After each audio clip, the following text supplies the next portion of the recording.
शांति। ओम शांति। ओम शांति। सारे कल्प में संगम युग सर्वश्रेष्ठ युग है, महान है, बेशक छोटा है, लेकिन प्राप्तियां और अनुभव अत्याधिक है। और ये संगम युग सब प्राप्ति कराने वाला है।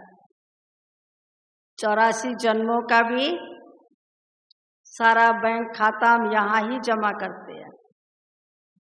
और सारे कल्प में जैसा बताया कि जिम्मेदारी निभाते निश्चिंत बेफिक्र बादशाह, सतयुग में भी सर्वगुण संपन्न, 16 कला संपूर्ण, संपूर्ण निरभिकारी, मर्यादा पुरुषोत्तम, कितनी महिमा है। श्री कृष्ण को भी महाराज धीराज कहा गया, सतयुग का फर्स्ट प्रिंस कहा गया। लेकिन एक निश्चिंत जीवन, जबकि वर्तमान समय दुनिया में कितनी अशांति है, कितनी कलह कलेश है और कितना भागा दौड़ी की जिंदगी है। ऐसे समय में जहाँ लोगों को शांति, खुशी, आनंद बहुत दूर दूर तक भी नजर नहीं आता, तो बाबा के बच्चे निश्चिंत कैसे बादशाह बने, बेफिक्र बादशाह, जिसको बाबा कहते बेगमपुर के बादशाह। ये केवल संगम युग की बात है। और उसका उदाहरण, आदर्श हम सभी के अति प्रिय पिता श्री ब्रह्मा बाबा रहे। उन्होंने अपने जीवन में ऐसा ही हम लोगों के लिए एक उदाहरण बन के रहे। तो बाबा के जीवन में ऐसा नहीं है कि शिव बाबा ने प्रवेश कर लिया तो बाबा के आगे कोई नीचे ऊंची बात नहीं आई, या परीक्षाएं नहीं आई, या समस्याएं नहीं आई, सब कुछ आया। लेकिन बाबा अटल रहे, अडोल रहे, निश्चिंत रहे। क्योंकि करण करावनहार कौन है, कौन चला रहा है, तो कौन करा रहा, कौन चला रहा और किसका कार्य है। जब ये निश्चय होता है तो करण करावनहार जाने, हमारी केवल जिम्मेदारी बनती है कि हम अपनी लौकिक अलौकिक जिम्मेदारियों को संपूर्ण रीति से, दिल व जान से, तन से, मन से, धन से, हर आज्ञा का पालन करते हुए, निभाते हुए, जब हम निभाना शुरू कर देते हैं तो ये कार्य परमात्मा का है, शिव बाबा का है कि वो किस प्रकार से हमारी नाव को पार करता है। तो एक तो होता है निश्चय। जो निश्चय होंगे तो निश्चित भी होंगे कि जो भी हो रहा है ड्रामा के अंदर वो निश्चित है। और जब निश्चित है तो अवश्य संपूर्ण निश्चिंत होंगे, बेफिक्र होंगे। जिम्मेदारी में बेफिक्र नहीं, लेकिन रिजल्ट में बेफिक्र। क्या होगा, कैसे होगा, इसका उनको चिंतन नहीं चलेगा। तो एक बल, एक भरोसा। तो जब एक बल, एक भरोसा होता है तो बेफिक्र होते हैं। परमात्मा को जो कराना है वो कराएंगे, उसके ऊपर छोड़ देते हैं। गीता में भी है कि तू कर्म कर, कर्म के फल को इच्छा नहीं रखो। कर्म के फल का कभी भी संकल्प ना आए, तो कर्म करना है, फल के लिए इच्छा नहीं रखनी है, तब हम बेफिक्र बादशाह होंगे। और कई ऐसी बातें हैं जब हम शास्त्रों को देखते हैं या अपने पूर्व आदि देवी देवताओं के जीवन को भी देखें, तो उसमें दो विशेषताएं मिलती है, एक दृढ़ता, दूसरा धैर्य। जीवन में धैर्य कितना है, अधीर नहीं होना है। जैसे श्री रामचंद्र जी को देखें तो विचार करिए, जिस समय उनका राज तिलक हो रहा है, होने जा रहा है, उस समय उनको ये आज्ञा मिल गई कि वनवास जाओ।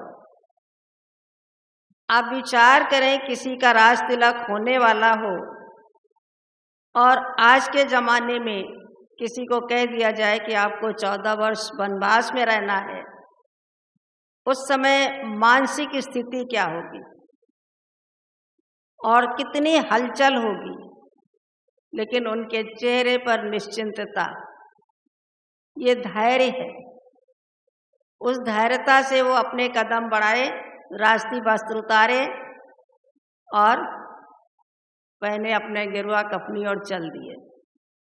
आगे जब बढ़ते हैं तो जीवन में बहुत सारी परीक्षाएं सामने आई। चाहे सीता जी का हरण दिखाया है, तब भी अधीर नहीं हुए, बड़ी धैर्यता से लंका पार जाना है, सागर पार करना है, पुल बनाना है, हर कार्य में अधीरता नहीं मिली है, धैर्यता का गुण था। और उस धैर्यता के गुण और परमात्मा का सहारा, इसलिए रामेश्वरम में स्थापना की। तो जब स्थापना किया तो एक शिव परमात्मा के बल से का लिंग थाप कर विधिवत पूजा, शिव समान प्रिय मोहि न दूजा। और शिव द्रोही मम दास कहावा, सो नर सपने मोहि न भावा। तो एक बल, एक भरोसा, परमात्म शक्ति। तो बाबा हम बच्चों को यही कहते, बच्चे अपने स्वमान में रहो, सर्वशक्तिवान की संतान हूँ, मास्टर सर्वशक्तिवान। तो सर्वशक्तिवान की जब छत्र छाया है तो चिंता किस बात की, फिक्र किस बात का, अफसोस किस बात का। तो जब उसी तरह हम निश्चिंत रहेंगे तो बेफिक्र बादशाह का अनुभव कर सकेंगे, अपने उत्तरदायित्व को निभाते हुए भी। और बाबा के सामने बहुत बातें आई और बाबा भी यही कहते थे, बच्चे कभी भी आपको हताश नहीं होना, निराश नहीं होना, परेशान नहीं होना। और परेशान भी तब होते हैं जब अपनी शान से परे होते हैं, तब परेशान होते हैं। तो हम अपनी शान में तभी रहेंगे जब स्वमान में होंगे। ये स्वमान भी देने वाला कौन है, उसकी याद में रहेंगे। तो अभी का जो योग है, याद है। तो जैसा समय है फैशनेबल, हमारा योग भी फैशनेबल है। आप कहेंगे वो कैसे? आजकल देखा जाए तो अधिकांश हर एक अपने दिल से पूछे, बाबा को याद करते हैं या फरियाद करते हैं? हर कोई फरियाद करता है, अमृत वेले भी फरियाद रहती है। अगर सेवा के क्षेत्र में है तो भी फरियाद करेंगे, बाबा ये हमारा सेंटर फलीभूत हो जाए, सेवाएं बढ़ जाए, भाई बहन अच्छे निकल आए, तो भी फरियाद है। अगर परिवार में है तो फरियाद है। योग किसके लिए लगा रहे हैं? ये विघ्न टल जाए, मेरा बेटा पास हो जाए, उसकी नौकरी बहुत अच्छी लग जाए, पति बीमार है, भाई बीमार है, वो ठीक हो जाए, तो जब हमारा योग याद का नहीं है, फरियाद का है, फरियाद वाला कभी निश्चिंत बेफिक्र बादशाह का अनुभव नहीं कर पाएगा। तो हम फरियादी हैं, योगी नहीं है। बाबा की याद नहीं है, एक बल एक भरोसा। बाबा ने कहा बच्चे विघ्न कितने भी आए, हलचल कितने भी हो, लेकिन तुम्हारी नाव हिलेगी, डूबेगी नहीं। इतना जब निश्चय हो, भरोसा हो, तो बेफिक्र बादशाह हो। पतझड़ भी आता है, उस पतझड़ के बाद नए किले निकलते हैं, नए पत्ते निकलते हैं, फूल और फल होते हैं। हम थोड़ी सी बात में अधीरे हो जाते हैं, क्या होगा, कैसे होगा, ये क्या हो गया, तो दिमाग में क्या, क्यों, कैसे का क्यों लग जाता है, और उस क्यों को मिटाना बहुत मुश्किल हो जाता है। तो कहते एक बच्चा था, जब एरोप्लेन में सभी बैठे थे और जब ये उसमें आवाज़ आती है, कैप्टन कहता है कि अभी आप लोग सीट बेल्ट बांध लें, मौसम अच्छा नहीं है और सतर्क रहें। सब अपने अपने में सतर्क तो हुए, लेकिन मन में हलचल है, और वहीं छोटा बच्चा बड़े मग्न होके खेल रहा है। उससे पूछा क्यों, तुमको डर नहीं लगता? बच्चे ने जवाब दिया नहीं। क्यों? क्योंकि इस जहाज का जो पायलट है वो मेरा पापा है, इसलिए मुझे डर नहीं। तो जब हमको यह निश्चय है, भरोसा है कि हमारी भी जीवन नैया का पायलट कौन है, जीवन नैया को भवसागर से पार करने वाला कौन है, हमारी बिगड़ी को बनाने वाला कौन है, हमारा रक्षक कौन है, हमारा साथी कौन है। भले हम गीत तो गाते हैं कि भगवान हमारा साथी है, लेकिन उस साथी का साथ का अनुभव कितना करते हैं, या उसके हाथ वरद हस्त का अनुभव कितना करते हैं। तो बाबा तो हमारा साथी है, पर हम कितना साथ निभाते हैं। तो एक तरफ का प्यार तो नहीं चलेगा। तो इसी प्रकार से बहुत सारी बातें हैं, जैसा मैंने बाबा के लाइफ में देखा। हमेशा बाबा कहते थे बच्चे निश्चिंत रहो, बाबा का यज्ञ है, विघ्न बहुत आएंगे, आएंगे और जाएंगे।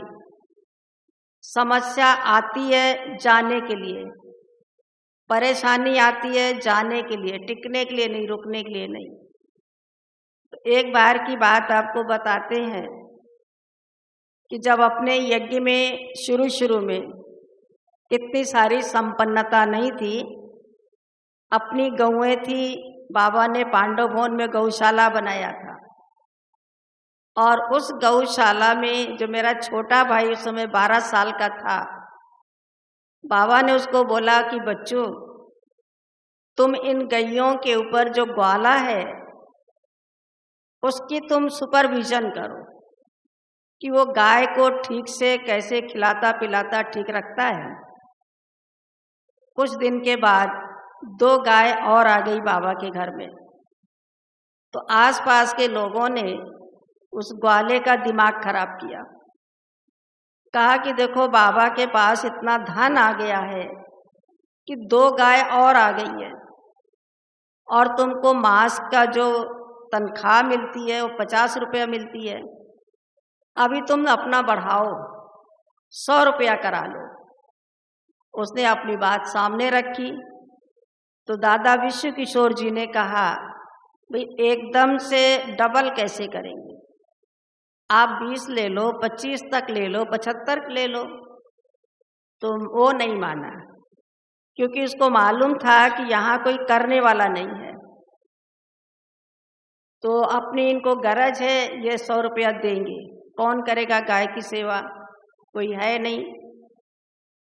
तो जब उसको पता चला कि मुझे ज़्यादा पैसा नहीं मिलेगा, तो उसी छोटे भाई को वो बोल के चला गया कि बाबा से कह देना कल से मैं नहीं आऊँगा। सोचा अपने आप मुझे बुलाएंगे, और उसने जाके बोला बाबा ग्वाले ने मना कर दिया, कल से नहीं आएगा। इतनी गैयां दूध निकालना है, उनका चारा पानी सब करना है, कोई करने वाला नहीं है। तो लेकिन बाबा को जरा भी फिक्र नहीं, क्या होगा कैसे होगा। और बहुत प्यार से कहा बच्चों तुमने देखा ना कैसे गायों की पालना होती है। बोला जी बाबा, का बस ऐसे ही तुम गायों की पालना करना। अब सवेरे उसने किया, फिर बाबा ने बुलाया कि कैसे किया, तो उसने कहा बाबा जो गाय दूध देती है उसको चूनी ज़्यादा दिया, जो कम देती उसको कम दिया, और जो बिल्कुल दूध नहीं देती उसको बिल्कुल नहीं दिया, भूसा दिया है। तो बाबा मुस्कुराए, कहा नहीं, देखो जो नहीं दे रही वो भविष्य में देगी।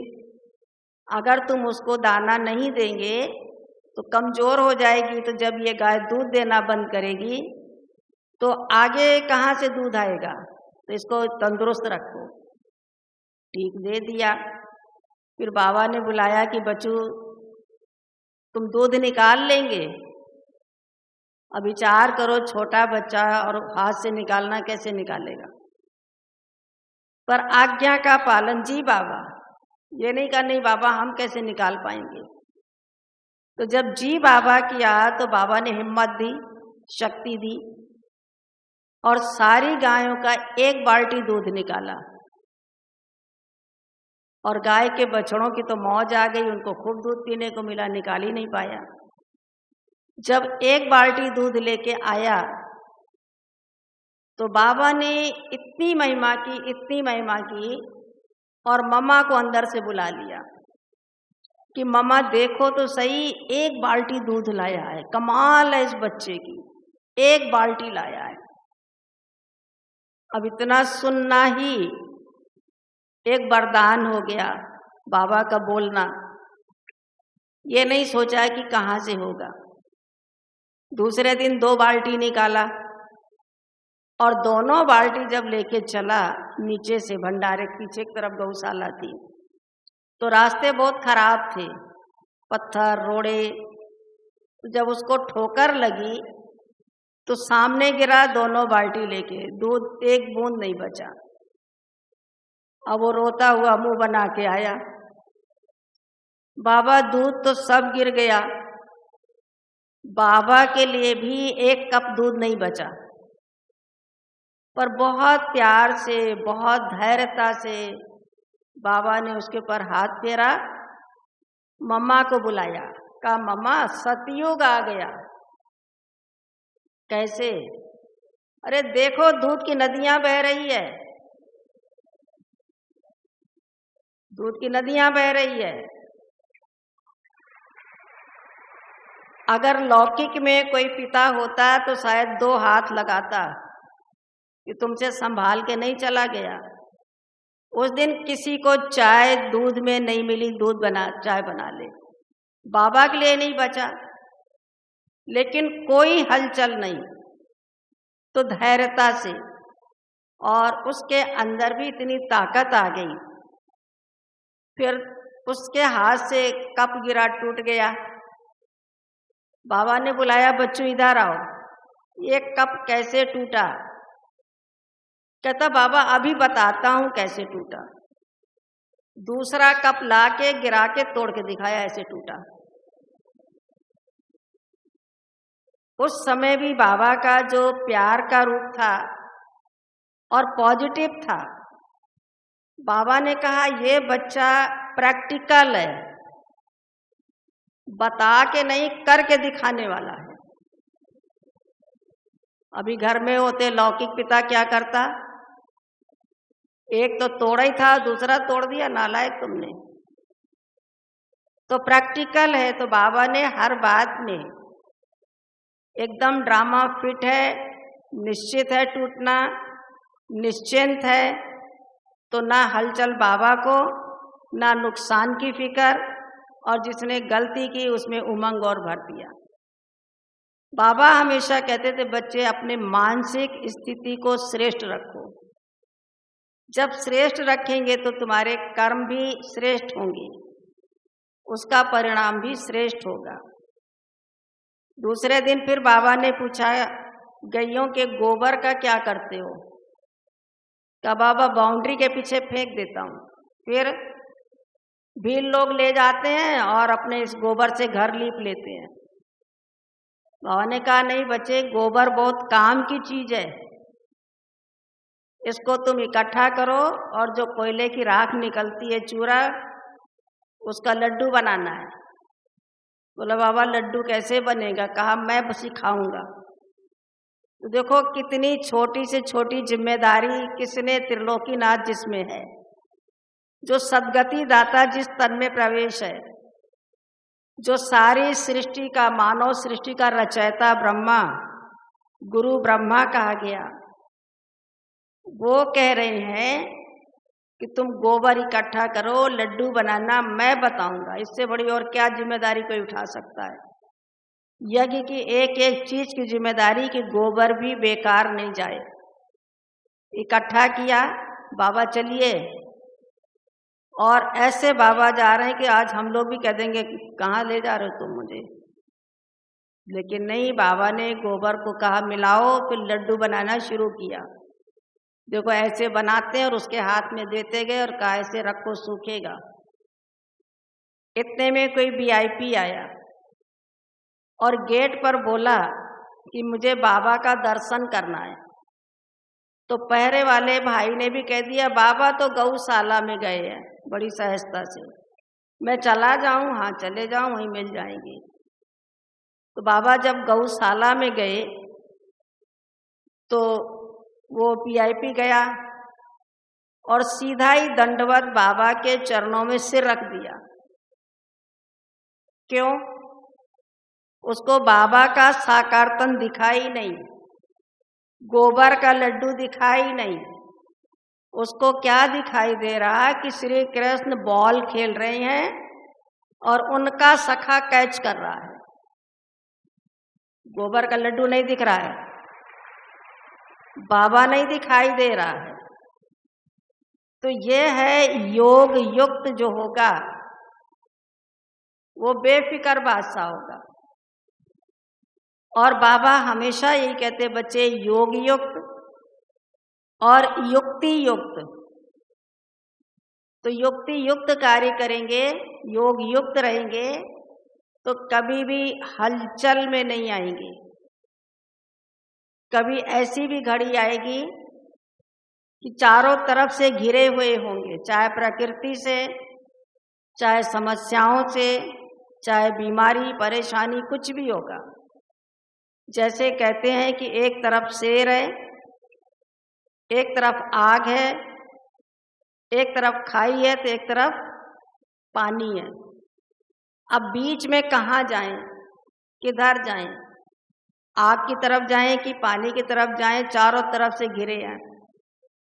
लेकिन अगर बुद्धि का योग बाबा के पास है और बहुत ही निश्चिंत होके धैर्यता से, तो बाबा हमारी डोर पकड़ के बीच से पार लगा देंगे। लेकिन इतना हमें भरोसा हो बाबा के ऊपर। आज भरोसा हिल जाता है, जरा भी कोई कार्य करते हैं, योग लगाते हैं और नहीं पूरा हो तो कहेंगे बाबा हमारी सुनता ही नहीं है।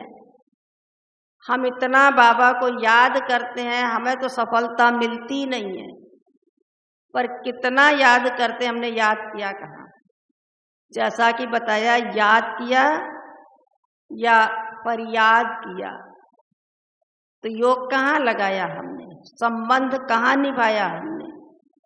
तो इस तरह से निश्चिंत हो करके, चाहे श्री कृष्ण को भी देखिए तो श्री राम और श्री कृष्ण के जीवन में भी अंतर है। राम ने परेशानी झेल के कार्य किया, भले धैर्यता से किया, लेकिन मुस्कुराहट नहीं थी चेहरे पर, खुशी नहीं थी।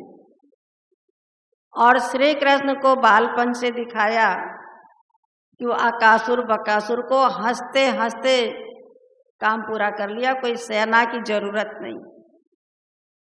तो इसी प्रकार से मुझे किसी के सहयोग की अपेक्षा नहीं रखनी, उम्मीद नहीं रखनी, और एक बल एक शिव बाबा के साथ का और उसकी शक्ति का तो निश्चित होकर के और निश्चिंत होके जो कार्य करेंगे उसमें परेशानी चेहरे पर नहीं होगी, ना परेशान होंगे और ना किसी को परेशान करेंगे, बल्कि अपने शान में रह करके हर परेशानी को पार करेंगे। और ये नहीं महसूस होगा कि हमने परेशानी को पार किया है। कोई बड़े से बड़ी घटना भी हो, थोड़ा सा मेरे जीवन का भी है कि जब हमारा एक कार से दुर्घटना हुई थी और डॉक्टर ने 6 मास बेड पे सीधा सोने के लिए बोला, करवट भी नहीं लेना है क्योंकि स्पाइन में 3 जगह क्रैक था। तो हम उठ नहीं पा रहे थे, उठने को तो मना ही था, करवट लेना मना था, और कई डॉक्टर बुलाए गए। डॉक्टर ने कहा देखो हड्डी का काम है जुड़ना, वो जुड़ जाएगी, हिलेंगे डुलेंगे तो टेढ़ी जुड़ेगी, एक दूसरे पे चढ़ के जुड़ेगी, लेकिन जो आपके मसल्स हैं वो सब डैमेज हो गए हैं, वो ठीक नहीं होंगे और पूरी लाइफ पैरालिसिस रहेगा आपको। और भी डॉक्टर्स बुलाए गए, पंचकर्मा वाले आए, कई एक आए जानकार, सबका एक ओपिनियन था कि सब ठीक हो जाएगा, हड्डी ठीक हो जाएगी, लेकिन ये मसल्स नहीं ठीक होंगे। अगर किसी पेशेंट को ये सुना दिया जाए कि पूरी लाइफ विकलांग रहेंगे, पैरालिसिस रहेगा, खड़े नहीं हो पाएंगे, वो कितनी हलचल में होगा। मुझसे लोग कहते थे आपको हलचल नहीं आती है, आपको नहीं लगता कि हम जीवन भर खड़े नहीं हो पाएंगे? तो मेरा जवाब होता था कि नहीं। क्यों? मैंने कहा कि जिसकी सेवा में हम हैं, जिसने हमको चुना है, जिसने हमको स्वीकार किया है और आज से नहीं किया, इतने वर्षों से किया है, तो अगर किसी के घर में 55 साल का नौकर हो जो आज्ञाकारी हो, ईमानदार हो, वफादार हो, अथक सेवाधारी हो, जी जान लगाने वाला हो, तो अगर उसका नौकर को कुछ हो जाए तो मालिक पूरा जोर लगाएगा उसे ठीक करने के लिए, ये मेरा पुराना सर्वेंट है। तो अगर उसको ये रहेगा तो हम भी तो उसके हैं ना। बाबा कहते हैं मैं मोस्ट ओबीडिएंट सर्वेंट हूँ, तो हम भी तो सर्वेंट हैं बाप के साथ। अगर उसको हमें ठीक करना होगा, उसको ऐसा पुराना कोई चाहिए सेवाधारी, क्योंकि जो नया आएगा उसको ऐसा बनने में टाइम लगेगा, उसको उसे सिखाना बहुत पड़ेगा, मेहनत लेनी पड़ेगी, देनी पड़ेगी। वो अपने आप मुझे ठीक करेगा, उसको सेवा लेनी है, वो ठीक करेगा। तो इसलिए हम बिल्कुल निश्चिंत हैं, मुझे कोई फिक्र नहीं है, कोई चिंता नहीं है। और ऐसा बाबा ने ठीक कर दिया, आज आप सबके सामने है। ना कहीं से विकलांग है, ना कहीं से दीनहीन है, ना कहीं से कमजोर है। जिनकी हड्डी नहीं टूटी होगी अच्छे खासे होंगे, एक चैलेंज है, गर्व है, उनसे ज्यादा कार्य बाबा हमसे ले लेता है। स्थूल में भी, भाग दौड़ में भी, सफर करने में भी। ये एक बल, एक भरोसा, इसको कहेंगे बेफिक्र बादशाह। कोई गम नहीं, बेगमपुर के बादशाह। तो एक एक बात में जब हमको इतनी स्थिति हमारी श्रेष्ठ होगी तो निश्चित है कि हमें ये अनुभव होगा। छोटी सी बात में ना घबराएंगे, ना हताश होंगे, ना परेशान होंगे। और जितना न्यारे होते जाएंगे उतना बाप के प्यारे होंगे।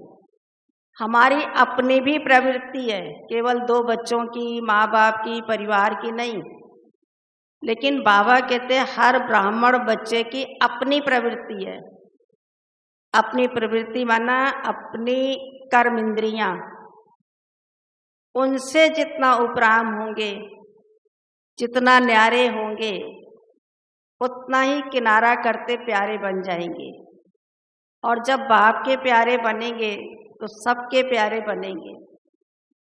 तो कभी भी ये फिक्र नहीं होगा, हमें चिंता नहीं होगी, हमारा रखवाला कौन है? बाबा है। हाँ, अगर हम लिप्त होंगे किसमें? वैभवों में, साधनों में, परिवार में, सुख में, इंद्रियों के वशीभूत होंगे तो स्वाभाविक है बेफिक्र बादशाह नहीं बन पाएंगे, अनुभव नहीं कर पाएंगे।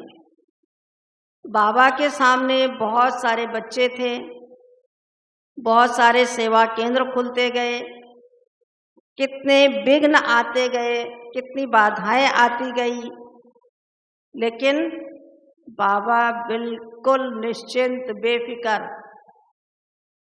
कल पहले जो हुआ बच्चे वही है, नथिंग न्यू।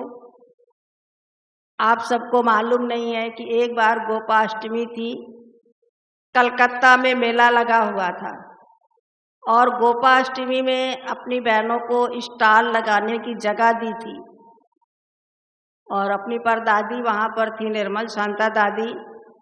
बाबा ने कहा बच्चे इतनी बीच में स्टॉल मिला है, सारे चित्र ट्रांसलाइट के बनाओ, वो स्टॉल में रखो, ये साधारण पेंटिंग वाले चित्र नहीं।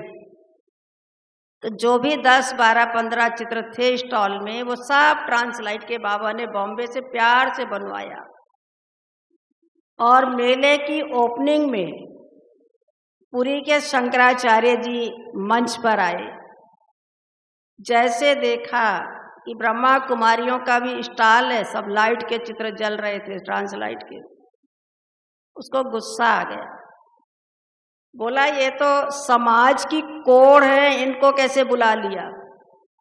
आज तो सबका बहुत सम्मान होता है, बहुत दृष्टि से देखते हैं, ऊंची दृष्टि से ब्रह्मा कुमारियों में जुड़ने का एक प्राउड रहता है, ब्रह्मा कुमारी से जुड़े हुए हैं।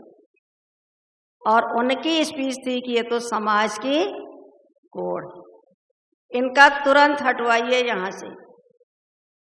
अब वो जो प्रबंधक था वो कैसे निमंत्रण दिया, कैसे हटा दे? फिर उसने कह दिया नहीं, जब तक ये हटेगा नहीं मैं मंच से उतरूंगा नहीं। उस समय कलकत्ता में नक्सलवादियों का बहुत जोर था, बस उसका इतना बोलना, लड़कों ने उठाया डंडा, पटपट सब पीट के तोड़ के रख दिया कांच का। हमारी सब दादियां उस समय वहां पर थी और बिल्कुल एकाग्र, शांत, निश्चिंत और धैर्यता से सब योग युक्त खड़े हैं। हाँ, ये क्या हो रहा? आज हमारी प्रदर्शनी को कोई चित्र फाड़ दे तो बड़ी हलचल मच जाए। तो ये समाचार तो बाबा को मिला। बाबा ने कहा नथिंग न्यू बच्चे, इसमें भी सेवा समाई है, कल्याण है। सेवा क्या था कि अब पब्लिक जो है वो ब्रह्मा कुमारी की तो महिमा करने लगी और शंकराचार्य की पेपर सहित सबने निंदा किया। एक धर्म गुरु दूसरे धर्म के लिए ऐसा कहे ये गलत है, तोड़वा दिया, गलत है। तो दादियों को भी बाबा ने ऐसा बेफिक्र बादशाह बनाया। उस जमाने में इतने पैसे नहीं थे, किस तरह से ट्रांसलाइट के चित्र बनाए गए होंगे, लेकिन बाबा ने कहा बच्चे नथिंग न्यू, कल पहले हुआ था, कोई बड़ी बात नहीं। और सेवा अपने आप हो गई, सारी पब्लिक, मीडिया सब बोलने लगे, तो ब्रह्मा कुमारियां तो अपने आप पॉपुलर हो गई। तो इसलिए बाबा कहते थे बच्चे कभी किसी की निंदा नहीं करो। अगर किसी ने एक लकीर खींची है उसके ऊपर अपने कर्मों से, अपनी स्थिति से बड़ी लकीर खींच दो, अपने आप वो छोटी हो जाएगी। क्रिटिसाइज कभी नहीं करना। एक बार कलकत्ता से एक पेपर निकलता था, विश्वामित्र, उसने बहुत गलत डाला था, जितना गलत गंदा शब्द इस्तेमाल कर सकता था किया। जगदीश भाई ने बाबा को बोला, अपने जो सुना है सबने देखा भी होगा कईयों ने, तो जगदीश भाई ने कहा, बाबा ये तो बहुत गलत लिखा है, अगर हम लोग ऐसे दबते रहेंगे तो लोग पता नहीं क्या क्या कीचड़ उछालते रहेंगे, इसके ऊपर केस करना चाहिए। बाबा ने क्या कहा होगा कि भले करो। बाबा ने कहा, बाप बच्चों के ऊपर केस नहीं कर सकता। ये मीडिया वाले भी मेरे ही बच्चे हैं, शिव बाबा के भी हैं तो ब्रह्मा बाबा के भी है, सारी जगत पिता तो वही है, तो बाप बच्चों पे केस कैसे करेगा। हाँ, बहुत सुंदर उसको पत्र लिख दो। और बाबा ने बताया क्या पत्र लिखो कि आपके पेपर का नाम है विश्वामित्र, आप विश्व के मित्र हैं और हमारे परम मित्र हैं। निंदा हमारी जो करे, आगे मित्र हमारा सो। और जब उसको इस तरह से पत्र लिखा, वो कितना पानी पानी हो गया और उसी ने क्षमा मांगी। तो कहते ना, अगर गुड़ दे के कोई मरे तो जहर क्यों दिया जाए। तो ना तो किसी को बाबा ने हलचल में आने दिया, जगदीश भाई को भी शांत कर दिया, और बाबा के ऊपर भी कोई असर नहीं। कितनी बदनामी की बातें लिखी थी, अनर्गल बातें। तो इसी तरह से जब हमारी मानसिक स्थिति श्रेष्ठ होगी, बाबा हमारे सामने आदर्श होगा, उसके कदमों पे कदम रख के चलेंगे तो निश्चित है बेफिक्र बादशाह का अनुभव करेंगे। तीसरी घटना आप सबको नहीं मालूम होगी या किसी ने सुना होगा कि समय समय कैसे यज्ञ में विघ्न आते गए। हापुड़ का हंगामा किसने सुना है? हाथ उठाएंगे। 1 2 3। हापुड़ में बहुत जबरदस्त हंगामा हुआ और हमारी शीतू दादी थी वहाँ पर। और जिस दादी का यज्ञ में सुना होगा कि कराची में जब कोर्ट केस में पेश होना हुआ और अंग्रेज जज था, उसने कहा तुम सब नाबालिग हो, घरों में जाओ। तो शीतू दादी एक ऐसी शेरनी शक्ति थी, छोटी भी थी, आयु कितनी थी दादियों की, जो कुर्सी उठा के इजलास पे जज को फेंक के मारा था। तुम जज हो या हजाम, हमको भगवान का घर छुड़ा के कहते हो लोग कि घरों में जाओ, हम नहीं जाएंगे। वो जज भी हैरान, आज कोई की हिम्मत है। वो शेरनी शक्ति दादी हमारी वहाँ थी हापुड़ में। आर्य समाजियों ने बहुत बड़ा घमसान किया, पिकेटिंग कर दी, अंदर किसी भाई बहनों को जाने ना देना, बत्ती कटवा दिया, पानी बंद करा दिया। उस समय के जो लैट्रिन होती थी, कमोड सीट नहीं होती थी, वो तो खुड्डी चूल्हे जैसी होती थी। मेहतर को ऊपर जाना बंद करा दिया। इतना सारा घमसान किया। उन्हीं में से एक आया और कहा कि आप लोगों के लिए हमने बहुत अच्छा घर ढूंढा है, हम ट्रक लेके आए हैं और आप सामान पैक करिए, हम आपको अच्छी जगह शिफ्ट कर दें। ये लोग मान नहीं रहे, आपका बड़ा घमसान कर रहे हैं। लेकिन बुद्धिवानों का बुद्धिवान कौन है? बाबा है, उसके बच्चे हैं। तो कहा देखो ऐसा है कि मेरे भाइयों को ले जाओ, नाम बताया, इनको घर दिखा दो, ये पसंद कर लें, फिर हम आपके साथ चलेंगे। तो लेके ही नहीं गए। उनका इरादा था कि इनको सामान सहित ट्रक में किसी जंगल में छोड़ जाएंगे, ये विघ्न कम नहीं है। तो बाबा ने बचाया, हमारी छत्र छाया करने वाला बाबा है। इतना जब भरोसा हो जितना दादियों ने किया, फिर बाबा ने कानपुर को समाचार दिया, तब तो टेलीग्राम चलता था, आप लोग जाओ। तो हमारे एक संतराम भाई जी थे, वो गए, वकील थे, और एक पावर हाउस के एग्जीक्यूटिव इंजीनियर थे, उनको बाबा ने भेजा।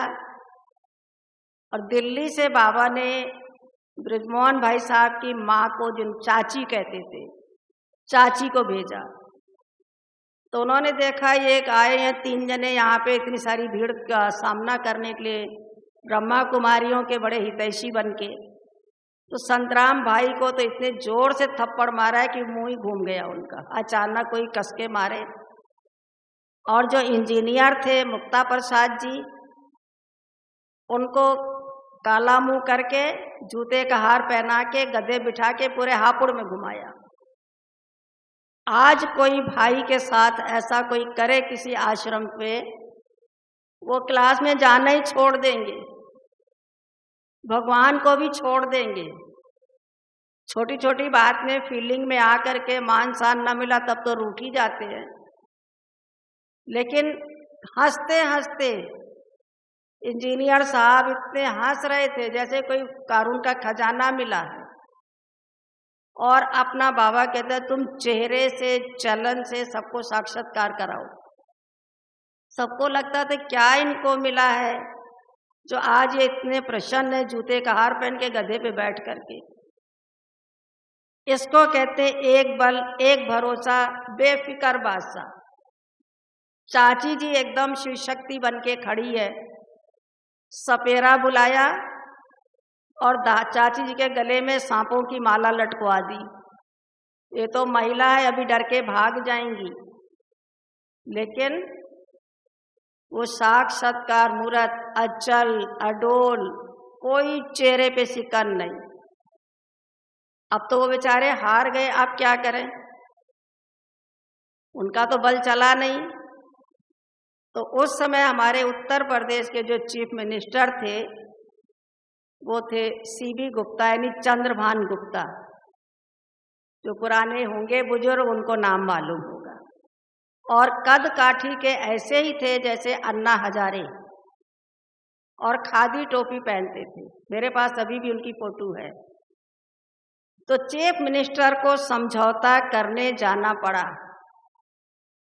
फिर गंगे दादी को बाबा ने कहा मुख्यमंत्री जा रहा तो आप जाओ। गंगे दादी गई तो पूछा कि आपका लोग विरोध क्यों करते हैं, और सारी हापुड़ की जनता बैठी है, देखें आज चीफ मिनिस्टर क्या फैसला देते हैं।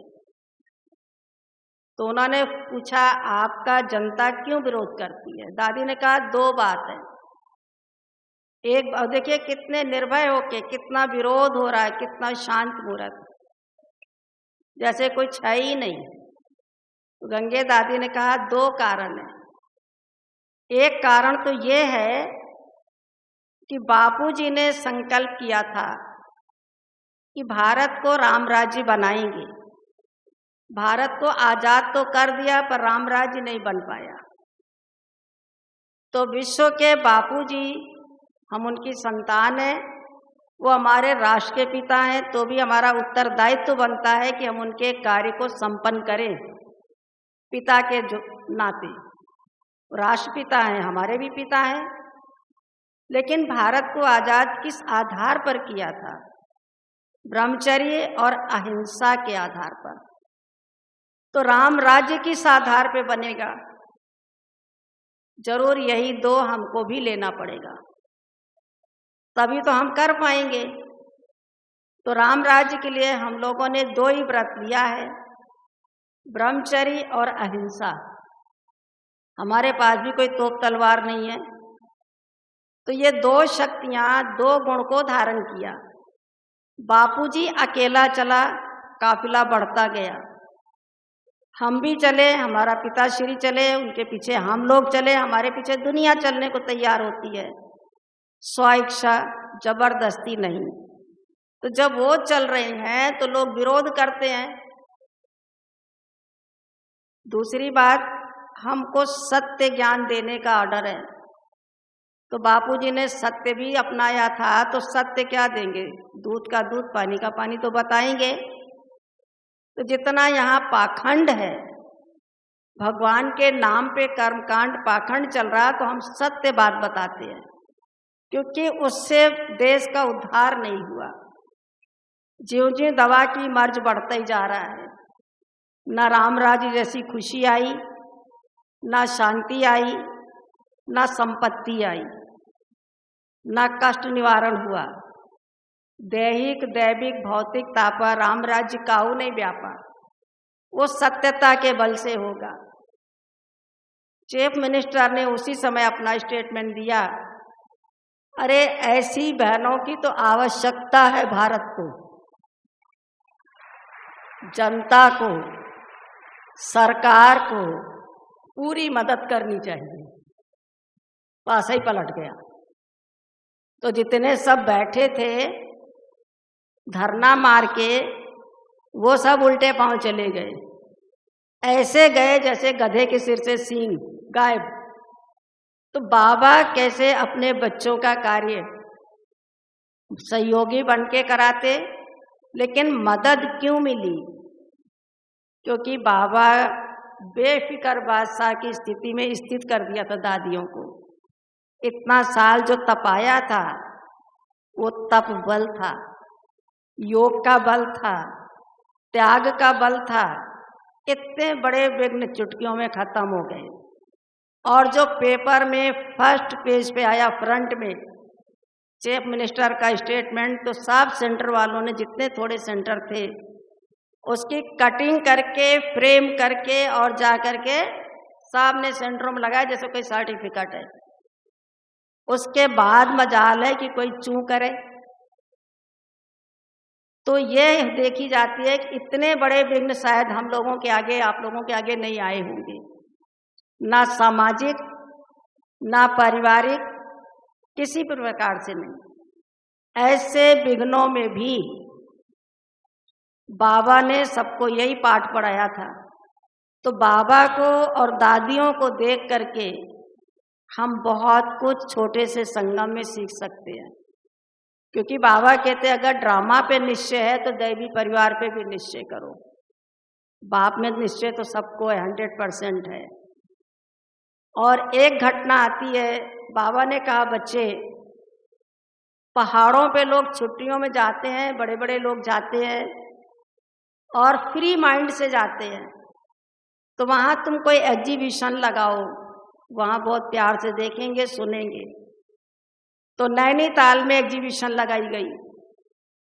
तो दिल्ली के आर्य समाज के जो हेड थे राम गोपाल साल वाले, तो नैनीताल दिल्ली बगल में ही है, दूर नहीं कोई ज़्यादा, वो जाके बहुत घमसान किया। अपने एग्जीबिशन के सामने माइक लगाया और गालियां देना ब्रह्मा कुमारी को जितना दे सकते थे, और एक उल्टी किताब भी छपाई थी, वो बांटना, सब कुछ हुआ। तो उस दिनों में, गर्मियों के दिनों में, जो गवर्नर होते थे वो पहाड़ों पे जाते थे। तो यूपी के जो राज्यपाल जी थे वो वहाँ गए हुए थे नैनीताल। उन लोगों ने गवर्नर को कहा ब्रह्मा कुमारियों को हटाओ। जैसे आपको पता है यहाँ भी जब राज्यपाल चन्ना रेड्डी ने सुखधाम के बगल वाली जगह दी थी पार्क बनाने की, तो अबू वालों ने भी काले झंडे दिखाए थे। वहाँ काफ़ी विरोध किया राम गोपाल साल वाले ने। गवर्नर को जाके बोला, तो गवर्नर ने फिर बुलाया, कहा 2 तुम आओ और 2 ब्रह्मा कुमारी की तरफ से आएंगे। तो शांतामणि दादी और गंगे दादी को गवर्नर ने बिठाया। तो कहा पहले इनसे पूछ लो इनको हमसे क्या परेशानी है, मैं 2 मिनट और टाइम लेती हूँ। तो कहा कि ये ब्रह्मा कुमारियाँ भगवान को सर्वव्यापी नहीं मानती हैं, अपने दादा को भगवान मानती हैं, और कोई आपत्ति नहीं। फिर दादी से पूछा कि आपको सर्वव्यापी ना मानने में क्या फायदे हैं? तो दादी ने शॉर्ट में सब बता दिया कि ज्ञान, भक्ति, वैराग्य कुछ भी नहीं होगा अगर सर्वव्यापी है। तो क्या भगवान के साथ ऐसा करता है? जितना बहुत सिद्ध कर दिया। तो क्या भगवान की उपस्थिति में सारे अधर्म पाप अत्याचार हो रहे हैं? फिर यदा यदा धर्मस्य ग्लानि भगवान ने क्यों बोला है? या जब जब होए धर्म की हानि, इसका मतलब भगवान यहाँ नहीं है, आते हैं। तो भगवान को सर्वव्यापी मानने से तो हमारी लाइन कट जाती है, सप्लाई लाइन तो हमें प्राप्ति नहीं है, और परम धाम निवासी मानने से हमारी तार जुड़ी रहती, हमको शक्ति मिलती है, सब कुछ प्राप्त होता है। तो उन्होंने भी यही फैसला किया, और जितना वो दिन भर थे तो अपने जो भाई लोग थे, थोड़ी हंसी की बात है, वो कहते थे जय शिव शंभू राधे तंबू। तो मल्ली ताल में अपनी एग्जीबिशन तो लगी थी धर्मशाला के हॉल में, वो माइक लगाए थे मैदान में। शाम को 6 बजे ऐसी काली आंधी आई तो उनके माइक का, टेंट का, तंबू का पता नहीं चला कहाँ चला गया। तो भाई लोग बड़े खुश कि हम कहते थे ना, देखो जय श्री शंभू राधे तंबू, वो तंबू 2 घंटे में, पता नहीं 2 मिनट में कहाँ गया। तो गवर्नर ने उधर मना किया, इधर प्रकृति ने साथ दिया। तो जब अपने मन में कोई हलचल नहीं होती है, एक रस स्थिति होती है, बाबा का हाथ और साथ है, तो चलन, चेहरे, स्थिति सबसे साक्षात्कार होता है। तो इस तरह से अगर हमारी स्थिति ऐसी है और निश्चय है, विश्वास है, और सब तो कहेंगे भरोसा है कि हमारी नैया पार होनी है, चाहे परिवार की हो, चाहे व्यापार की बात हो, जो होगा कल पहले मुआफिक होगा, नथिंग न्यू। तो कभी भी हलचल नहीं होगी, बेफिक्र बादशाह का बाप समान अनुभव करेंगे। ओम शांति।